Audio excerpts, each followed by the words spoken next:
Bonjour, un documentaire diffusé par Arte m'a fait réfléchir à un paradoxe écologique. Ce film est intitulé « Les épaves, des oasis pour la nature ». Ce titre consonne avec ma petite expérience de plongeur avec masque et tuba dans la rade de Toulon.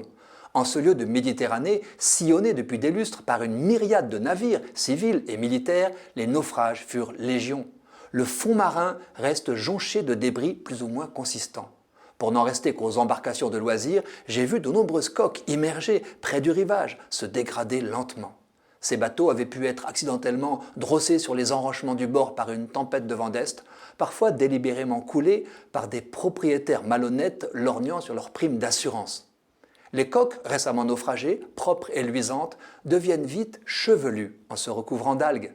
Quelle que soit la circonstance d'un naufrage, je pense au spectaculaire sabordage de la flotte française du 27 novembre 1942 dans la rade de Toulon, on ne peut qu'être saisi à chaque fois qu'un navire coule par le spectacle d'un pitoyable gâchis, associé au drame de la pollution des écosystèmes, immédiate en cas d'épandage d'hydrocarbures, mais aussi durable, car certaines matières polluantes se diffuseront longtemps dans la mer en microparticules désastreuses pour l'environnement.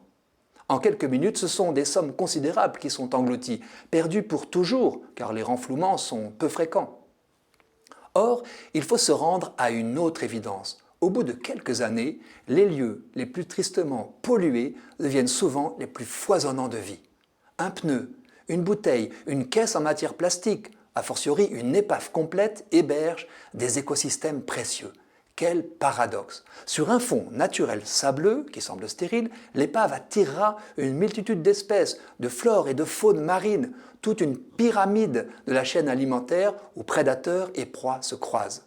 Algues, coquillages et coraux s'agrippent. Les petits poissons trouvent abri et nourriture, d'autres se dissimulent dans les cavités alentours, et les gros rôdent. Les pêcheurs le savent, ils naviguent volontiers au-dessus d'épaves soigneusement géolocalisées en quête de belles prises.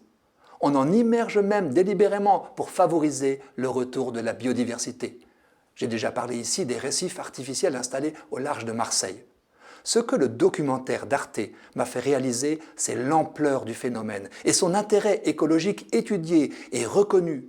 Même les débris flottants attirent et hébergent la vie. L'UNESCO estime à plus de 3 millions le nombre d'épaves qui jonchent le fond des mers du globe. Il serait environ 10 000 au large des côtes françaises. Leur valeur archéologique confirme le paradoxe que je viens de relever, car c'est grâce aux épouvantables drames des naufrages d'autrefois que l'on peut aujourd'hui remonter à la surface des trésors qui auraient été perdus et enrichir par leur découverte notre connaissance de l'histoire. Précisons que leur contenu appartient en principe aux pays riverains, pas aux pillards d'épaves. Il y a de quoi méditer, car le temps semble capable de transformer un malheur en chance, une perte en gain, une catastrophe en bonne nouvelle.